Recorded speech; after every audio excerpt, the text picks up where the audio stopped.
एक भयभीत व्यक्ति की परिस्थिति देखिए ऋषिवर। निर्जन वन में उसे अकेले रहने का भय नहीं था।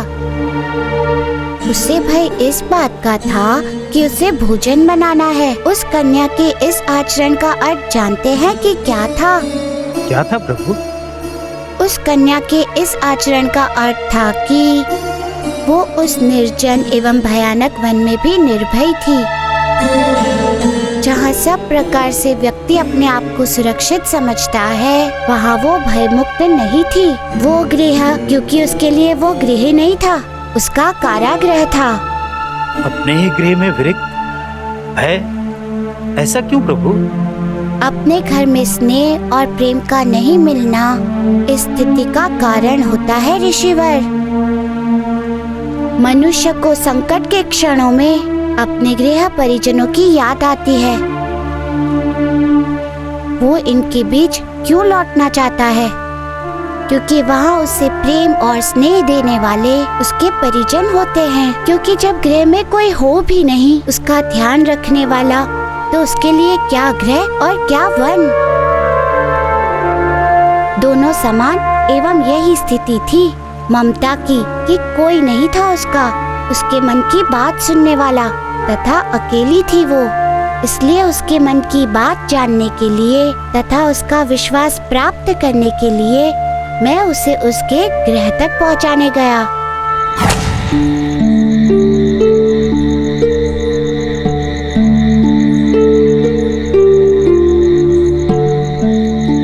भैया, आपका बहुत बहुत धन्यवाद कि आपने न केवल मुझे मृत्यु के मुख से बचाया, वरन आप मुझे मेरे घर तक छोड़ने आए। अभी आप जा सकते हैं। ठीक है बहन, जैसी आपकी इच्छा। अब आप अपना ध्यान रखिएगा।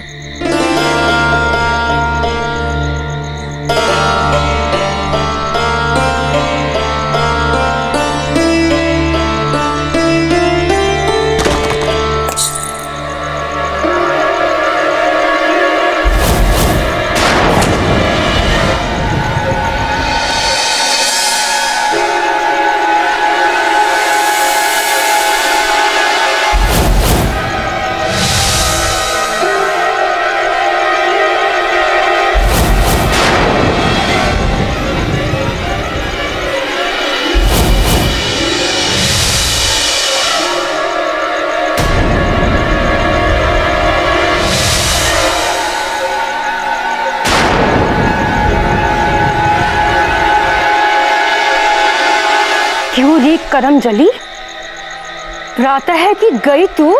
अभी हुआ तेरा समय आने का? हमें भूखा रखकर मार डालना चाहती है क्या? ठहर जा तू, मैं तेरा अभी लक्षण उतारती हूँ।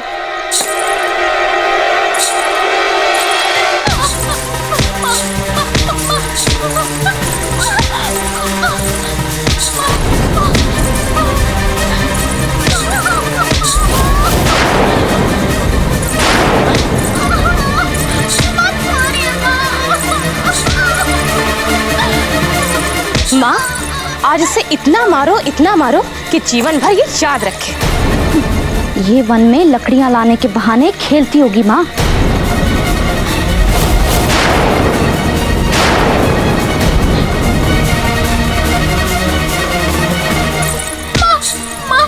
माँ, मैं खेल नहीं रही थी। मैं सत्य बोल रही हूँ माँ। मुझे मत मारो, अब से कभी देर नहीं करूँगी, कभी नहीं करूँगी माँ। नित्य तू यही कहती है, नित्य नए बहाने बनाती है तू। नहीं माँ, मैं सत्य कह रही हूँ माँ। मैं पहाड़ से गिर गई और मुझे चोट लगी माँ, मुझे चोट लगी है। अरे अभागन, तो मर क्यों नहीं गई पहाड़ से गिरकर? क्यों आगे तूने मेरी छाती पर मुंह डालने?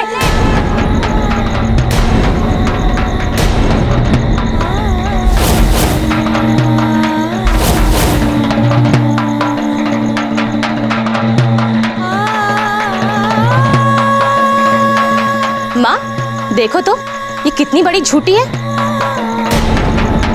कोई पहाड़ से गिरेगा तो जीवित बचेगा भला?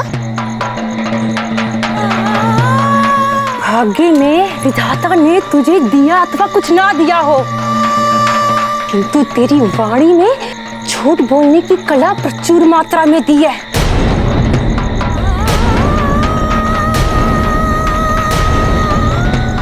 ठहर जा तू, आज मैं तेरी सारी मिथ्या गाथा का अध्याय यहीं समाप्त कर देती हूँ।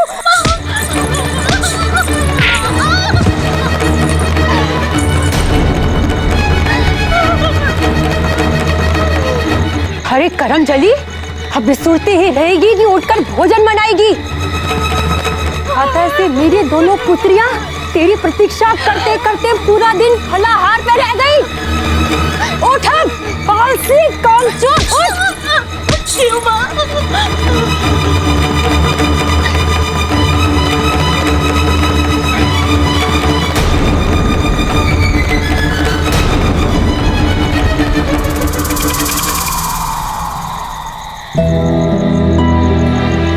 धन्य हो तुम बहन, अद्भुत सहनशीलता है तुम में। इतनी यातनाओं में तुम्हारा जीवन बीत रहा है और तुमने मुझसे एक शब्द भी नहीं कहा। नहीं कहा तो क्या हुआ? उसने मुझे भाई कहा है और मैंने उसे बहन। मेरा कर्तव्य बनता है कि मैं उसकी सहायता करूं।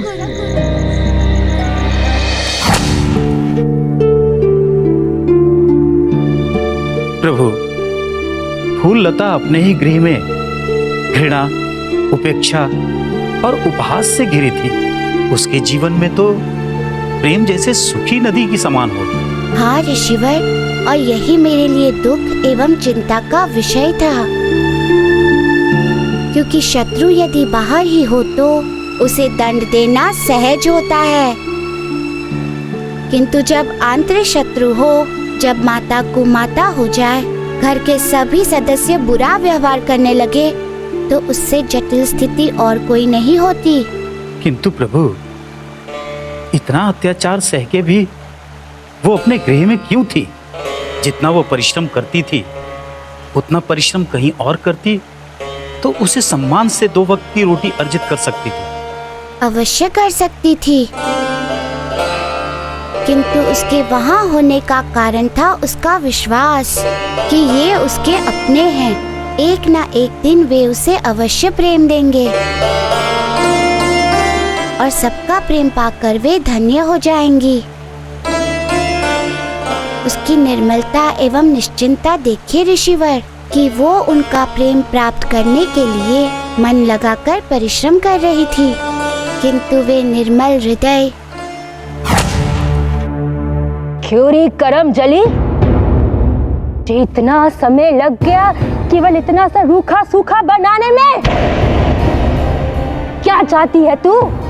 हम तीनों माँ बेटियां भूख से मर जाएं?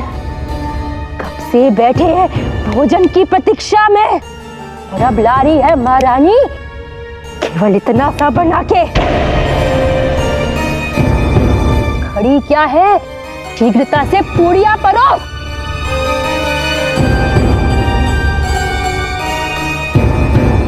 अरे माँ छोड़ो ना, तुम भी किस पर क्रोध कर रही हो? पहले शांति से भोजन कर लो, अन्यथा क्रोध से भूख भी समाप्त हो जाएगी।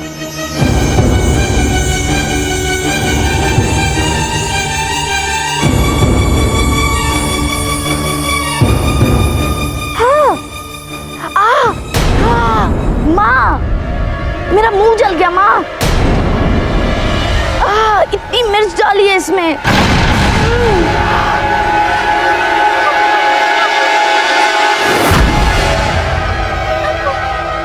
अरे करम जली, अभागन, यदि मारना ही है एक ही बार विष मिलाकर दे देना भोजन में। इस प्रकार क्यों तिल तिल मारती है हम माँ बेटियों को? पता नहीं किस बात का दंड भोग रही हूँ मैं। तेरी मरी हुई माँ का बोझ ढो रही हूँ उसका, क्या तुझे आसरा दिया है उसका? नित्य तू कुछ ना कुछ ऐसा करती है जिससे मेरी पुत्रियों की आंखों से आंसू गिरेंगे। तू ऐसे नहीं सुधरेगी। तुझे सुधारने के लिए मुझे तेरे जैसा ही बनना पड़ेगा। रुक्मणी, हाँ माँ, तनिक लाल मिर्च तो लाओ। अभी लाई।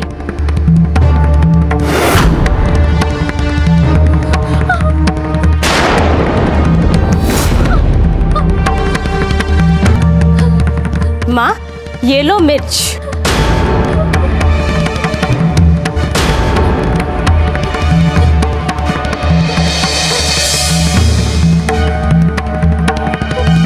मुंह खोल, खोल मुंह। तूने मेरी राज दुलारी का मुंह जलाया है ना इन्हीं मिर्ची से। अब मैं तुझे बताऊंगी मिर्ची और मिश्री का अंतर। खोल मुंह। नहीं खोलेगी तू, नहीं खोलेगी तू, नहीं खोलेगी तू, नहीं खोलेगी।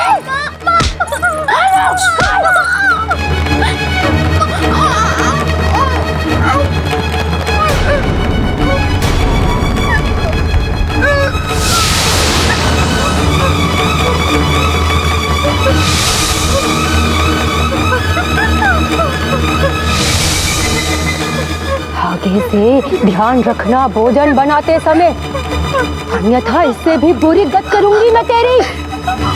अब खड़ी क्या है, जा यहाँ से। जाएगी क्यों माँ? जाएगी तो हमारे भोजन में अपनी कुदृष्टि का विष कैसे मिलाएगी?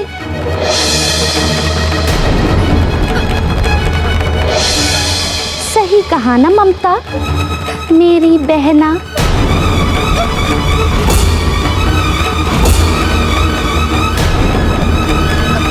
जाएगा तो इसका भूत भी। उठा अपना भोजन और जा यहाँ से, और हमें भी शांति से भोजन करने दे। जा, जा यहाँ से।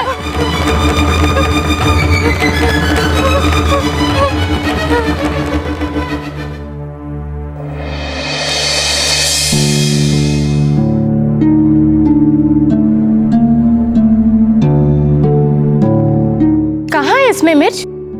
कितना स्वादिष्ट तो बनाया है ममता ने ये शाक, फिर तूने उसे बिना वजह ही दंड दिलवा दिया। दीदी, ममता भोजन तो बहुत स्वादिष्ट बनाती है, इसमें कोई संदेह नहीं, किंतु व्यंजन का स्वाद तब और भी बढ़ जाता है जब वो हमारे भोजन के समय माँ के हाथों पिटती है।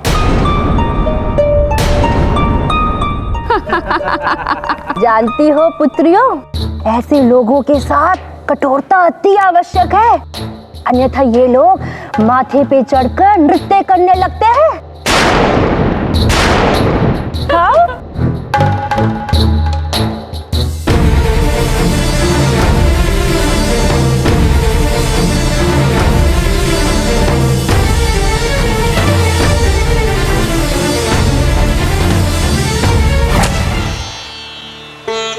ऋषिवर, ममता पर जो अत्याचार हो रहे थे वो मनुष्य की क्रूरता की पराकाष्ठा थी, किंतु ऐसा नहीं था कि वो संसार में प्रथम और अंतिम था।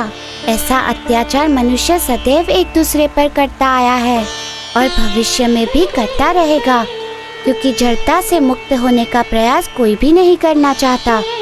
प्रभु, मनुष्य ऐसा क्यों करता है?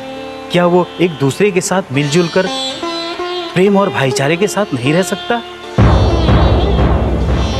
अपने ही भाई बंधुओं, मित्रों और स्वजनों से ऐसे निर्मम अत्याचार? क्योंकि जो ऐसा करता है वो अज्ञानी होता है, अहंकारी होता है। ऐसा व्यवहार करने वाले वे लोग होते हैं जिनके पास होता कुछ नहीं है, परंतु स्वयं को श्रेष्ठतम कराने की लालसा अवश्य होती है। इसका अर्थ है प्रभु कि फूललता के परिवारजनों के पास कुछ भी नहीं था? नहीं, कुछ भी नहीं था, ना रूप, ना गुण, ना आचार, ना विचार। ममता अपनी दोनों बहनों में सबसे अधिक सुंदर एवं सुशील थी तथा सबका ध्यान रखने वाली थी।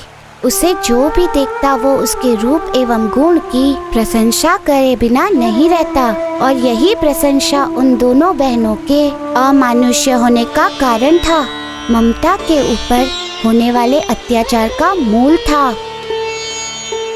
उस प्रशंसा के भिक्षा में वे दोनों उसे ताने देती कि वो एक अभागिनी है जो उनकी दया पर पल रही है, जो कि ये सत्य नहीं था। इसलिए मुझे उसे ये सत्य की अनुभूति करानी थी। इसलिए जब वो अकेले में 2 सूखी रोटियों को अपना भाग्यमान भोजन स्वरूप ग्रहण कर रही थी, तब मैं उसके पास गया।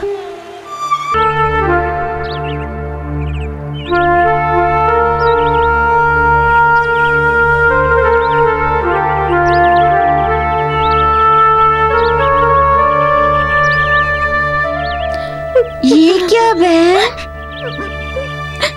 क्या सबको आपने इतना सुस्वाद व्यंजन बनाकर खिलाया और आप स्वयं ये सूखी रोटी खा रही हैं, वो भी बिना कुछ कहे? क्या कहूँ और किसे कहूँ भैया? जो मेरे भाग्य में है वही तो मिलेगा मुझे, और मुझ भागन का है कौन सुनने वाला? मेरे जन्म के तुरंत पश्चात मेरी माँ की मृत्यु हो गई और कुछ दिनों के उपरांत मेरे पिताजी मुझे छोड़कर परलोक सिधार गए और बच गई मैं, मनहूस अभागन।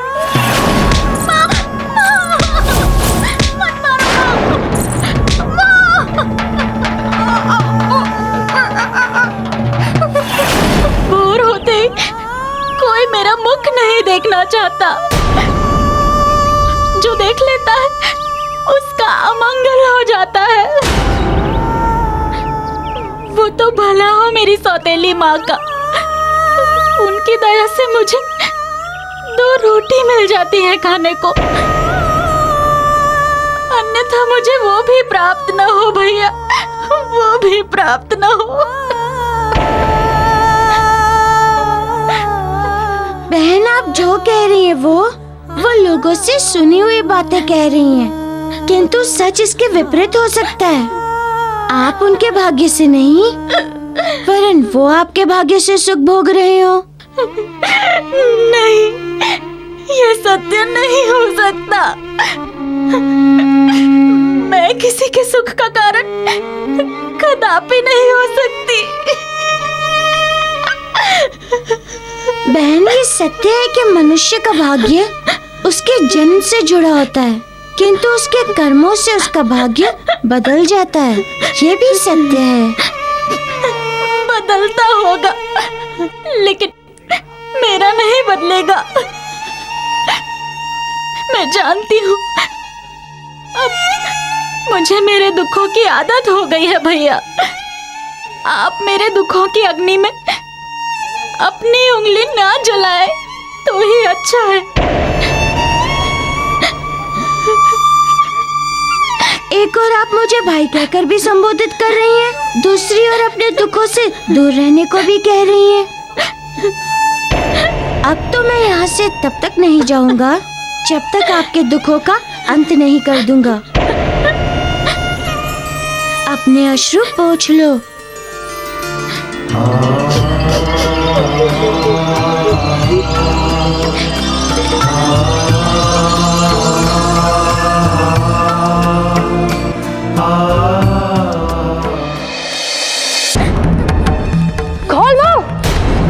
नहीं खोलेगी तू? नहीं खोलेगी तू? नहीं खोलेगी तू? नहीं खोलेगी?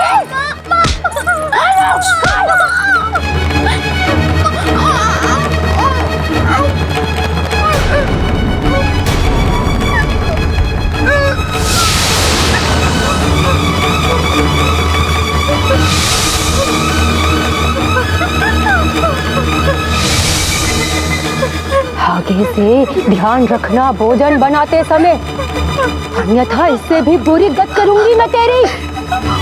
अब खड़ी क्या है, जा यहाँ से। जाएगी क्यों माँ? जाएगी तो हमारे भोजन में अपनी कुदृष्टि का विष कैसे मिलाएगी?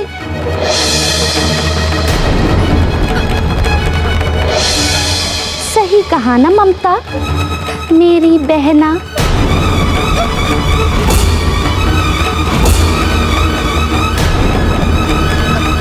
खाएगा तो इसका भूत भी। उठा अपना भोजन और जा यहाँ से, और हमें भी शांति से भोजन करने दे। जा जा यहाँ से।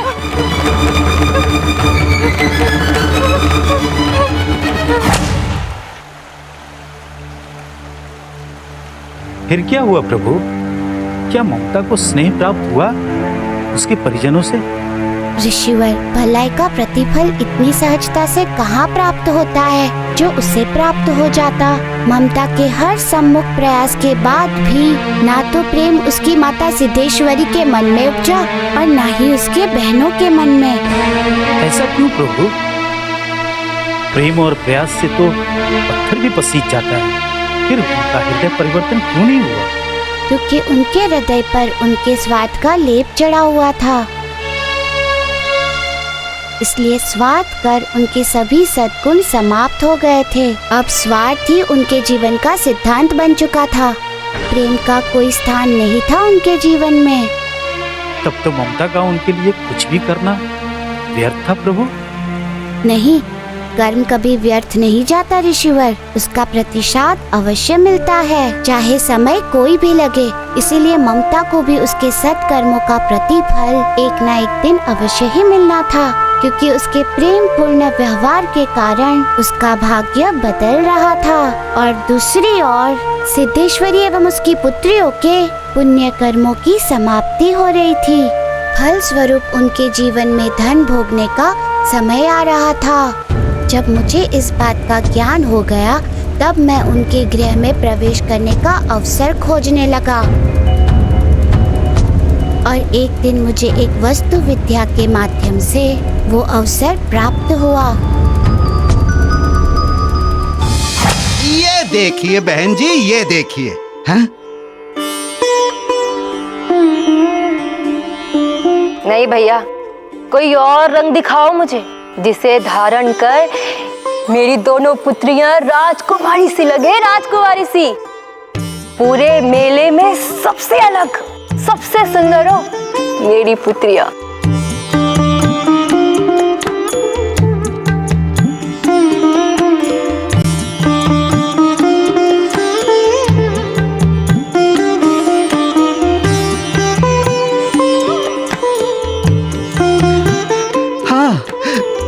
समझ गया बहन जी, समझ गया। मैं आपको ऐसे वस्त्र दिखाऊंगा जिनको पहने देख कोई भी राजकुमार, कोई भी श्रेष्ठ जी इनको पसंद करने लगेगा। हाँ, वैसे बहन जी, आज तक जो भी कन्या मुझसे खरीदे हुए वस्त्र पहनकर मेले में गई है ना, उसको कोई ना कोई राजकुमार ही मिला है। हाँ।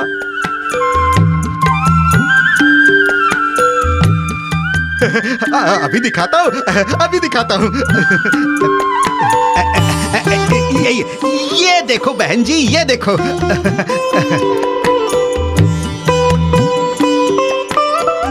अब तो मैं यहाँ से तब तक नहीं जाऊंगा जब तक आपके दुखों का अंत नहीं कर दूंगा। ये तो बहुत सुंदर है। काका, हाँ? जल।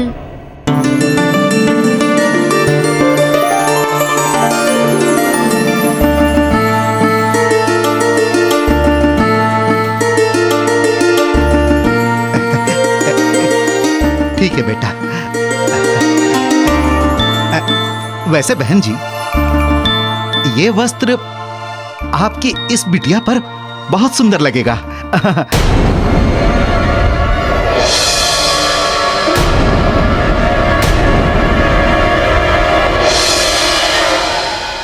नहीं नहीं, इसके लिए नहीं चाहिए। इन दोनों का मूल्य बताओ। 7 मुद्रा हैं।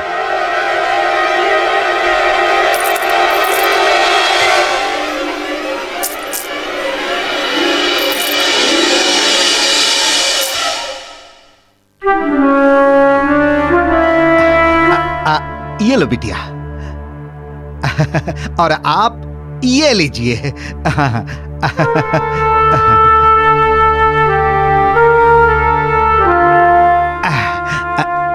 अच्छा बहन जी, आज्ञा दीजिए।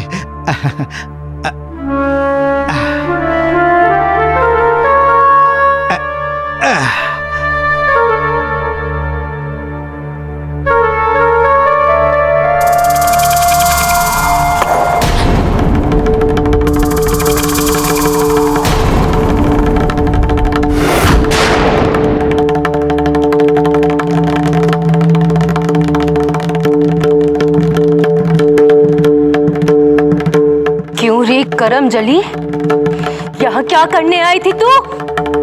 माँ, मुझे मेले में जाना था। क्या कहा?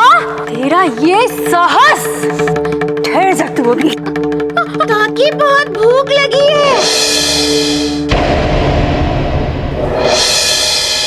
जय बजरंग बली, जय बजरंग बली, जय बजरंग बली, जय बजरंग बली, जय बजरंग बली, जय बजरंग बली, जय बजरंग बली, जय बजरंग बली, जय बजरंग बली, जय बजरंग बली, जय बजरंग बली, जय बजरंग बली, जय बजरंग बली, जय बजरंग बली। अब तो मैं यहाँ से तब तक नहीं जाऊंगा जब तक आपके दुखों का अंत नहीं कर दूंगा। जय बजरंग बली, जय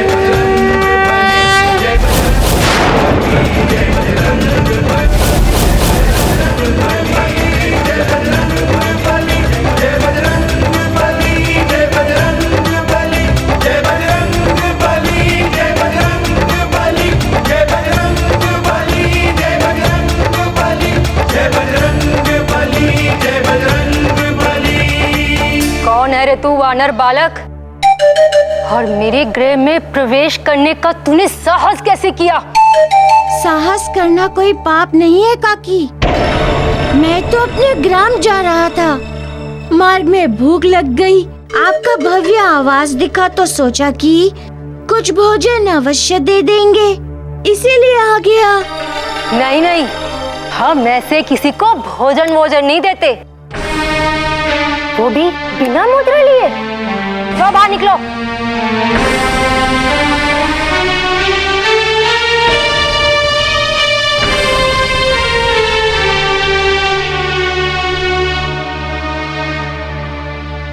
काकी मैं मुफ्त में नहीं खाऊंगा, बदले में कुछ दूंगा। मेरे पास सुंदरता निखारने वाली कुछ जड़ी बूटियां हैं, जिनका लेप लगाते ही काक के समान काली स्त्री भी रातों रात दूध के समान गौरांग हो जाती है।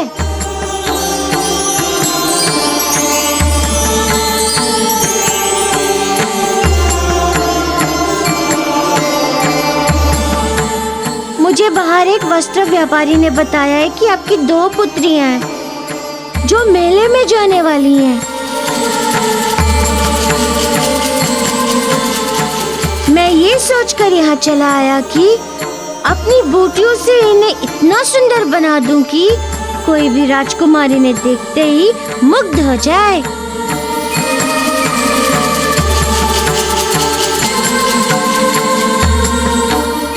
किंतु मैं संभवतः अनुपयुक्त स्थान पर आ गया। कोई बात नहीं, मैं भोजन हेतु कोई दूसरा द्वार ढूंढ लेता हूँ।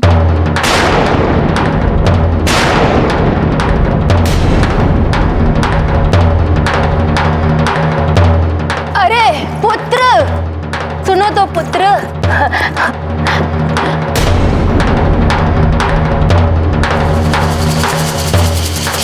अरे कुलक्षणी, करमजली, तू यहाँ क्या कर रही है? दिखता नहीं है क्या? घर में अतिथि आया है, जाकर कुछ खाने को ले आ जा।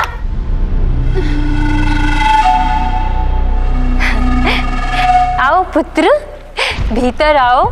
घर आया अतिथि तो देव तुल्य होता है, ऐसे कैसे जाओगे तुम?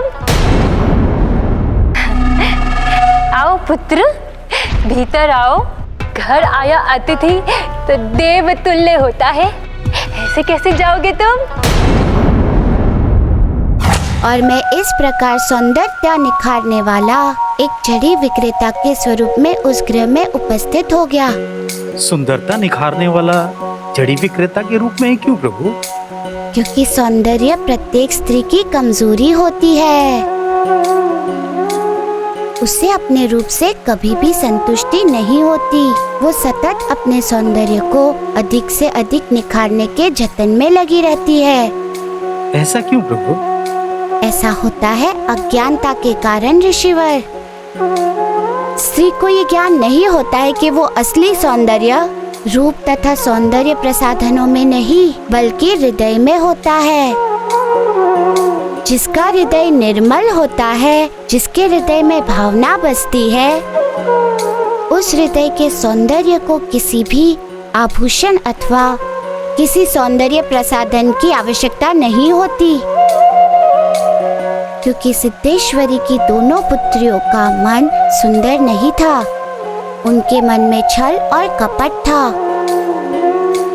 इसलिए सुंदर होने के बाद भी वो अपने रूप लावण्य को लेकर संदिग्ध थी। और जैसे ही उन्होंने सुना कि मेरे पास सौंदर्य निखारने की औषधि है, वे अपने आप को बिल्कुल भी नहीं रोक सकी।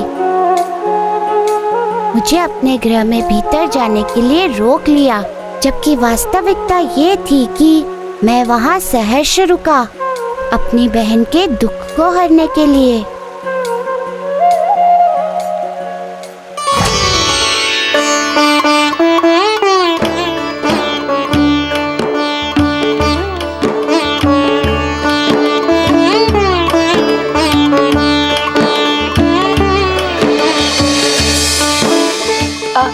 पुत्र, वैसे इनमें से कौन सी जड़ी बूटियां हैं जिसे लगाकर व्यक्ति गौरांग होता है? काकी, पहले मुझे लड्डुओं का भोग तो लगाने दीजिए, फिर मैं आपको बताता हूँ सब विस्तार से।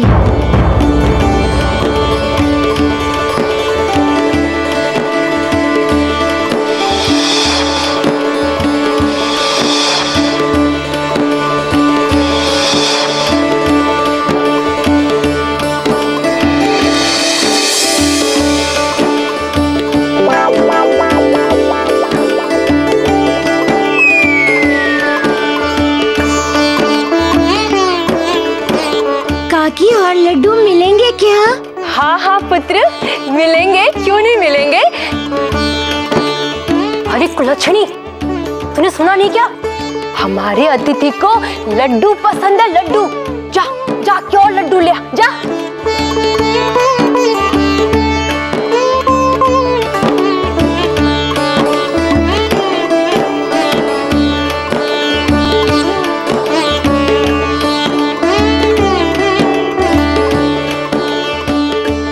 पुत्र, मैं चाहती हूँ कि मेरी दोनों पुत्रियां इतनी सुंदर हो जाएं कि पूरे मेले में बस हम कोई राजकुमार इन्हें पसंद कर ले। वैसे पुत्र, इनमें से जो जड़ी बूटियां आवश्यक हो वो तुम मुझे दे दो। काकी, देने को तो अब मैं आपको सब जड़ी बूटियां दे दूं, किंतु यदि इन्हें ठीक से उपयोग नहीं किया गया अथवा इनका लेप बनाने में, इन बूटियों की मात्रा मिलाने में रत्ती भर भी चूक हो गई तो लेने के देने पड़ जाएंगे।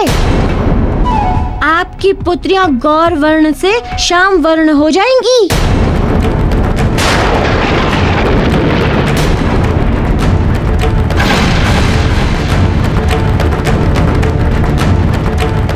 किंतु आप चिंता मत कीजिए, मैं आपकी पुत्रियों को सुंदर बनाकर ही जाऊंगा।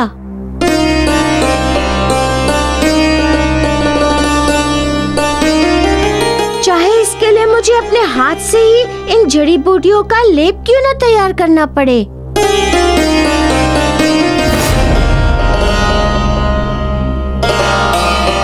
किंतु इसमें एक समस्या है। क्या पुत्र, बोलो। हो सकता है हम दूर कर दे तुम्हारी समस्या। समस्या रुकने की है, इसके लिए मुझे यहीं रुकना पड़ेगा। अरे पुत्र, तो रुको ना, ये तुम्हारा ही तो गृह है। जितने दिन चाहो उतने दिन रुको, बस मेरी दोनों पुत्रियों को सुंदर बनाकर उनके भाग जगा दो बस।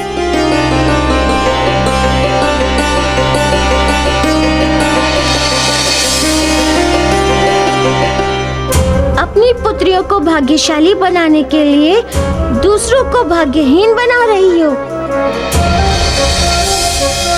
तुम देखो कि मैं तुम्हारे एवं तुम्हारी पुत्रियों के भाग्य जगाने के साथ साथ और क्या क्या करता हूँ।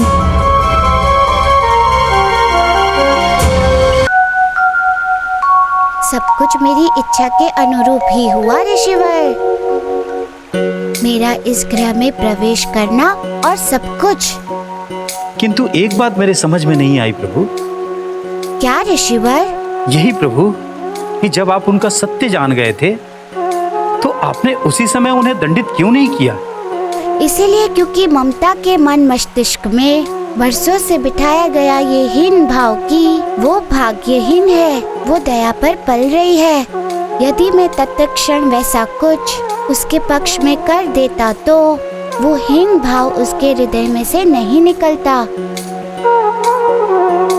इसीलिए चाहते हुए भी मैंने उसे दंडित नहीं किया। मैं चाहता था कि ममता के मन में ये विश्वास जाग जाए, वो ये समझ जाए कि वो भाग्यहीन नहीं है, भाग्यशाली है। उसके जीवन में संसार का सारा सुख है। प्रभु, सिद्धेश्वरी का व्यवहार कैसा था? उसका विचार कैसा था? उनका विचार था कि मैं उनके पुत्रियों के लिए ऐसा लेप तैयार करूं जिनका उपयोग करके वे इतनी सुंदर हो जाए कि उनका भाग्य जाग जाए। प्रभु, आपने उनके लिए लेप तैयार किया? वैसी कपटी पुत्रियों के लिए? हाँ ऋषिवर, सिद्धेश्वरी के कहने पर मैंने वो लेप तैयार तो किया, किंतु वो रूप निखारने तथा भाग्य संवारने के लिए नहीं, अपितु उनकी सच्चाई सामने लाने के लिए किया।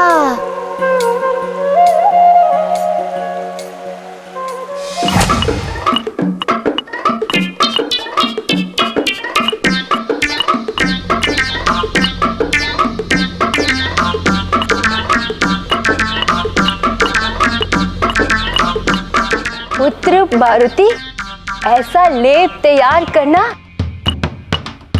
जिसे लगाने के पश्चात मेरी दोनों पुत्रियां इतनी गौरवर्ण हो जाए, इतनी सुंदर हो जाए कि पूरे मेले में बस सभी लोग इन्हें ही देखें। ताकि आप तनिक भी चिंता ना करें, बस लेप तैयार हो जाने दीजिए, फिर देखिए इसका चमत्कार। वास्तव में ये जड़ी बूटी इतनी प्रभावकारी है?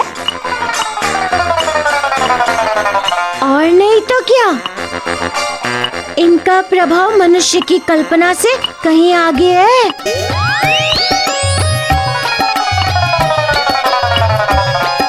अच्छा, तो ये लेप लगाने के कितने समय बाद इन औषधियों का प्रभाव दिखना प्रारंभ हो जाएगा? क्योंकि हमारे पास समय नहीं है, हमें कल ही मेले में जाना है। निश्चिंत रहिए, पर्याप्त समय है। कल प्रातः काल तक इस लेप का पूर्ण रूपेण प्रभाव दिखने लगेगा।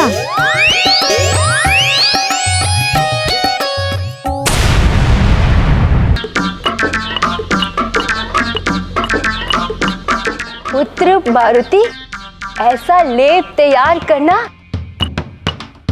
जिसे लगाने के पश्चात मेरी दोनों पुत्रियां इतनी गौरवर्ण हो जाए, इतनी सुंदर हो जाए कि पूरे मेले में बस सभी लोग इन्हें ही देखें।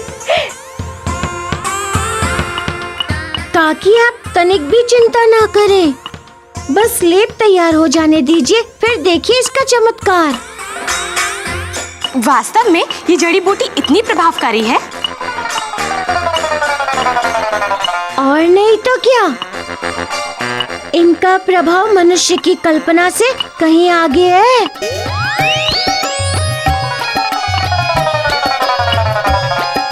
अच्छा, तो ये लेप लगाने के कितने समय बाद इन औषधियों का प्रभाव दिखना प्रारंभ हो जाएगा? क्योंकि हमारे पास समय नहीं है, हमें कल ही मेले में जाना है। निश्चिंत रहिए, पर्याप्त समय है। कल प्रातः काल तक इस लेप का पूर्ण रूपेण प्रभाव दिखने लगेगा। तो इसका अर्थ ये हुआ मारुति कि कल मेले में कोई राजकुमारी ने पसंद कर लेगा।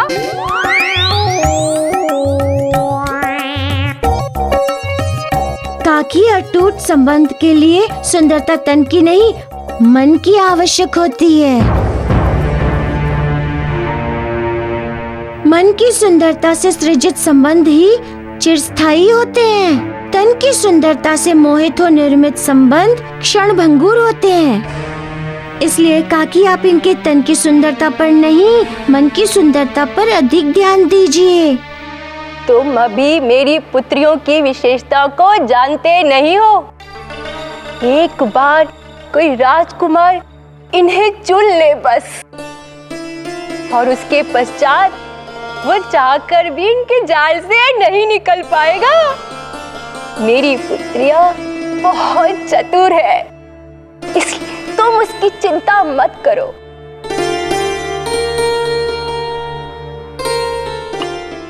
जैसा बीज वैसा फल।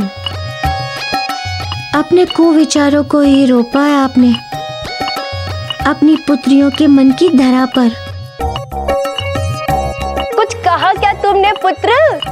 हाँ, मैं कह रहा था कि लेप तैयार हो गया।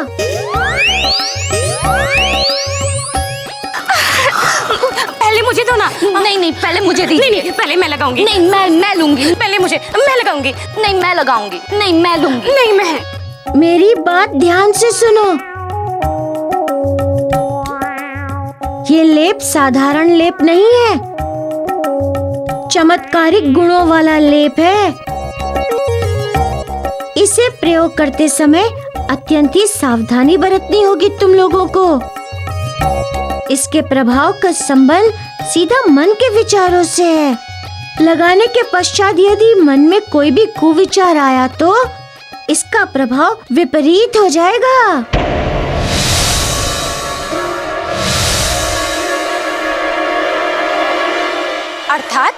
अर्थात तुम्हारा रंग तुम्हारे विचारों के समान हो जाएगा। कोयले के समान काला।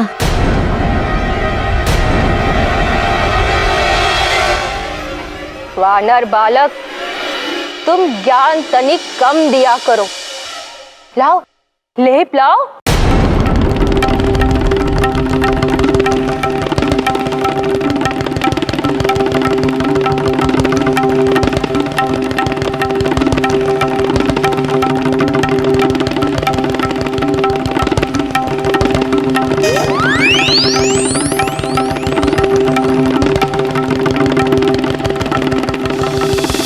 कभी कभी मनुष्य कुछ प्राप्त करने की शीघ्रता में परलोक के सुख प्राप्त करने के बारे में नहीं सोचता।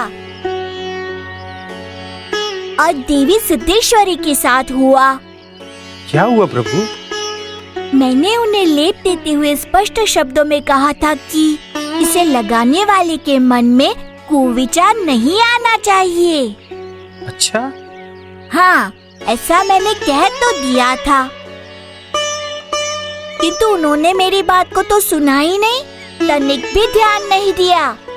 तत्पश्चात क्या हुआ प्रभु? होना क्या था, यदि उन्होंने मेरी बात ध्यान से सुनी होती, उस पर तनिक भी विचार किया होता तो उस लेप को अपने पुत्रों के ऊपर लगाने के लिए दिया ही नहीं होता, क्योंकि उनका हृदय तो कुविचारों से भरा हुआ था, जिसे वे स्वयं भी जानती थी। किंतु उनके मन में तो लोभ जाग गया था, बिना श्रम लाभ दिख गया था। फिर क्या हुआ प्रभु? वही जो प्रकृति का नियम था। ऋषिवर, जिस घट में पहले से ही विष भरा हो, उसमें अमृत कहाँ से समा सकता है? वही अवस्था उन दोनों बहनों की थी। अपनी बहन ममता के बारे में बुरा सोचकर वे उस लेप को अपने आनंद में लगाने लग गई और अपनी बहन ममता के लिए अहित की कामना करती रही। माँ, हम इस लेप को लगा लेने के पश्चात इतने सुंदर हो जाएंगे कि कल मेले में कोई ना कोई राजकुमार हमें पसंद ही कर लेगा। तो अच्छा है ना, इसमें चिंता की क्या बात है? अरे माँ, मुझे चिंता अपने लिए नहीं हो रही है, मुझे चिंता हो रही है उस नीरही ममता की। वो तो कहीं आती जाती भी नहीं है, फिर उसका विवाह कैसे होगा माँ? उसका विवाह तो होना भी नहीं चाहिए। ऐसा क्यों माँ? ऐसा इसलिए पुत्रियों, यदि उसका विवाह हो गया तो हमारे लिए भोजन कौन बनाएगा, हमारी सेवा कौन करेगा? सही कह रही हो माँ। अगर उसका विवाह हो गया तो सारा काम हमें स्वयं ही करना पड़ जाएगा। इसीलिए माँ कोई ऐसी जुगत लगाना कि ये जो ममता है ना, जीवन भर हमारी दासी बन के रहे।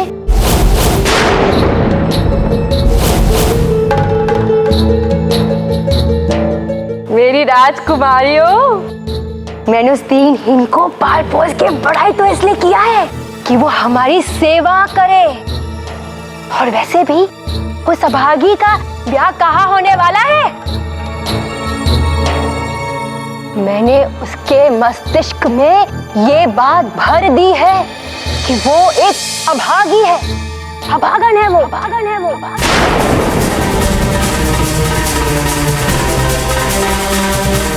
अथवा उस करमजली ने इसे सत्य मानवी आरंभ कर दिया है।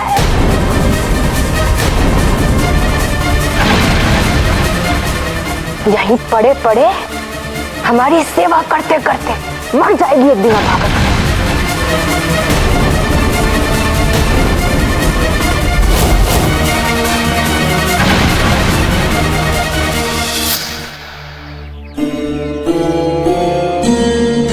प्रभु, ममता के हृदय को तो बड़ा गहरा आघात पहुंचा होगा जब उसने ये जाना होगा कि उसकी माता और अपनी ही बहनें उसके प्रति अपने मन में इतना बुरा विचार रखती हैं। आहत होना स्वाभाविक है ऋषिवर, क्योंकि वो तो सच्चे मन से देवी सिद्धेश्वरी को अपनी माँ तथा दोनों बहनों को अपनी सगी बहन समझती थी। किंतु आज जब सत्य सामने आया तो वो सत्य शिव के समान सुंदर नहीं, विद्रूप स्वरूप में था। और जब अपनों का ही स्वरूप विद्रूप हो जाए तो दुख तो होगा ही ना ऋषिवर। तथा जानते हैं, अपनों द्वारा दिया गया छोटा सा कष्ट भी पर्वत जैसा लगता है। और इस व्यथा के सागर में वो बुरी ममता डूब रही थी।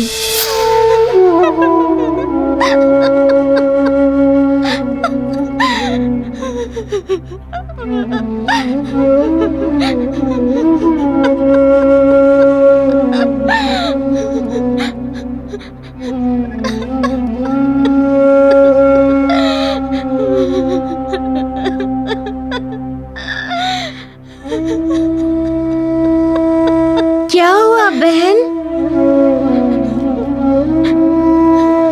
भैया,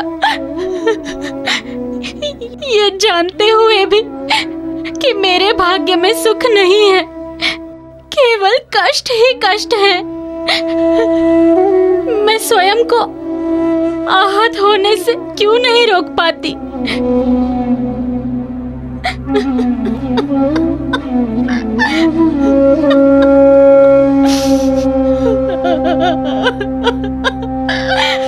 ऐसी निराशाजनक बातें क्यों कर रही हो बहन?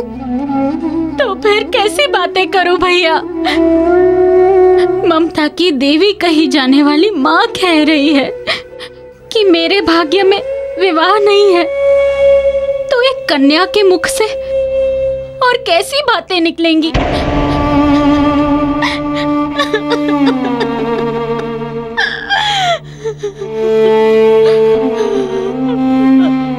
बहन, अब तुम्हारी आंखों से अश्रु कभी नहीं छलकेंगे, क्योंकि अब तुम्हें कोई दुख नहीं होगा। तुम्हें वो हर सुख मिलेगा जिसकी तुम कामना करोगी। आज से तुम्हारे भाग्य का परिवर्तन प्रारंभ हो गया। तुम्हारे भाग्यों को तुम्हें वो सब कुछ देना होगा जो एक भाग्यवान को प्राप्त होता है। नहीं भैया, मेरे भाग्य का परिवर्तन संभव नहीं है भैया। बहन, तुम्हारा ये भाई भले तुम्हारा भाग्य परिवर्तित ना कर सके,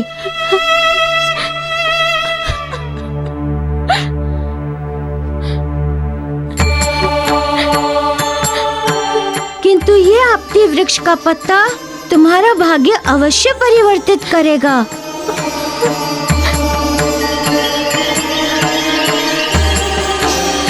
आपती का ये पत्ता स्वर्ण पत्र स्वरूप तुम्हारा भाई तुम्हें उपहार स्वरूप दे रहा है। ये तुम्हें भी धन संपदा से भर देगा। ये तुम्हें भी धन संपदा से भर देगा।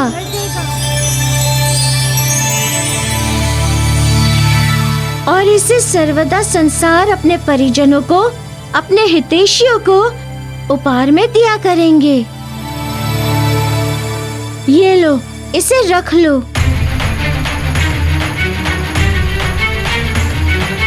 युग युग के है कथा पुरानी, अपने वृक्ष के अद्भुत पत्ती। युग युग के है कथा पुरानी, अपने वृक्ष के अद्भुत पत्ती। सोने के रंग में रंग डालो तो दुख हर ले सुख लावे पत्ती। बेहद जगरे हाथ धरो तो मित्र के रिश्ता बनावे पत्ती। मित्र के रिश्ता बनावे पत्ती। हनुमान जी सोना पत्ती रे, महीना के दुख मिटावन चले हैं। दुख सुख के संरक्षक बन गए,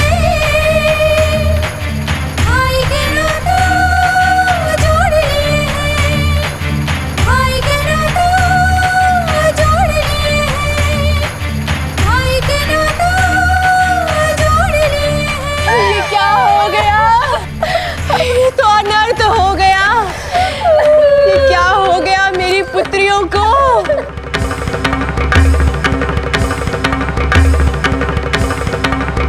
क्या हुआ? माँ ऐसे चिल्ला क्यों रही है? संभवतः भाग्य परिवर्तित हो रहा है।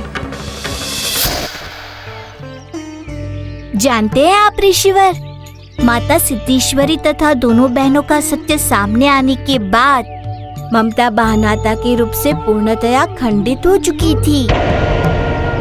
जबकि इस संसार में जीवन व्यापन करने के लिए किसी न किसी भावनाओं का आलंबन होना अति आवश्यक होता है। इसलिए मैंने उसे भावनाओं तक आलंबन देने हेतु उससे रक्षा बंधवाना स्वीकार किया, ताकि स्वयं को वो इस संसार में अकेली ना समझे।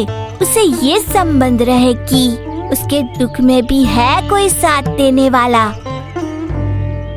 क्योंकि वही एक शक्तिशाली क्षेत्र होता है ऋषिवर, जिसके सहारे मनुष्य बड़ी से बड़ी समस्याओं को भी चुनौती देने का साहस रखता है। आप धन्य हैं प्रभु। इस संसार में आप ही दुखियों के सहारा हैं। आपकी कृपा जिस पर होगी उसका दुख और दुर्भाग्य सब दूर हो जाएगा। फिर क्या हुआ प्रभु?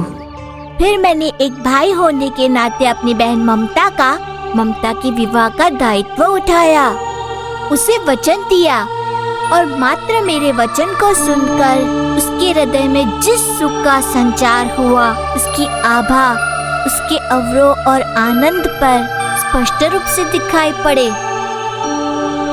और देवी सिद्धेश्वरी तथा उनकी पुत्रियों का क्या हुआ प्रभु? उनके कर्मों का फल उनके दंडित करने की प्रतीक्षा में था, क्योंकि उन्होंने अपनी अति विश्वास के दंभ में लेप लगाने से पहले मेरी बातों को सुना नहीं था।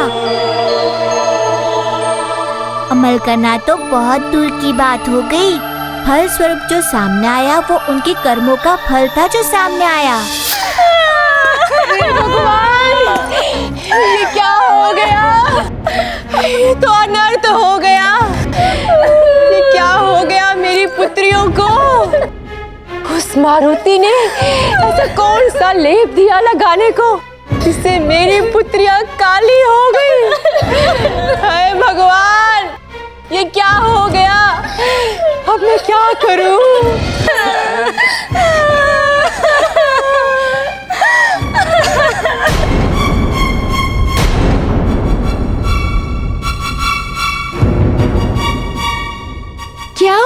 काकी? अरे दुष्ट, मेरी पुत्रियों को गाली करके मुझसे पूछता है क्या हुआ काकी? अरे ये कैसे हो गया? अरे लेप बनाया था तूने, जड़ी बूटी लाया था तू और पूछ रहा है हमसे?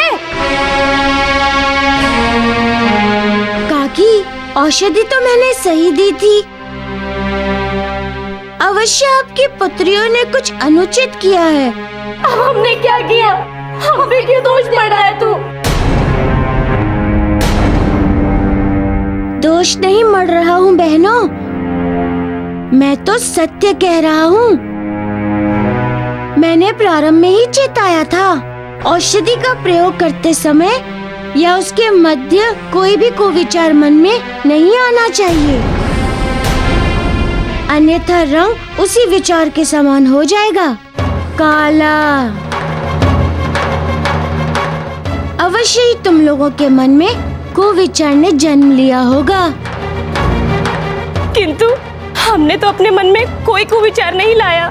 और वो जो तुम अपनी बहन ममता के विषय में सारा दिन बुरा सोचती रहती हो, वो क्या है? वो भी तो कुविचार ही है।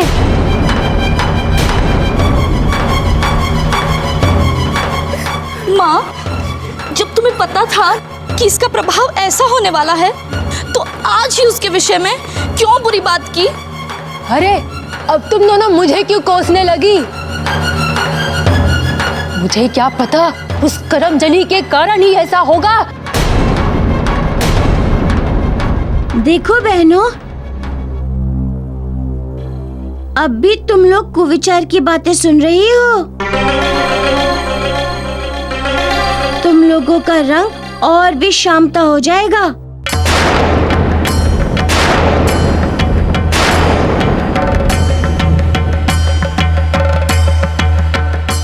माँ, तुम शांत नहीं रह सकती हो क्या? क्यों हम लोग की प्यारी सी बहन के बारे में बुरा भला बोलती हो और हम लोग के विचार और संस्कार को दूषित कर रही हो? हाँ माँ, यदि एक शब्द भी हमारी बहन के विषय में बुरा कहा तो अच्छा नहीं होगा।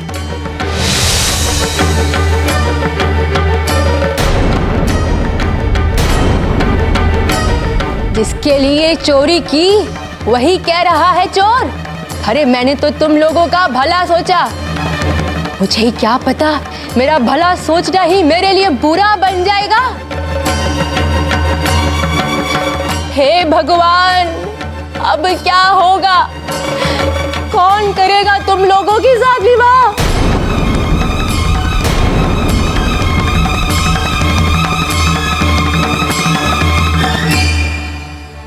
काकी, आप चिंता मत कीजिए, मैं सोचता हूँ कुछ उपाय।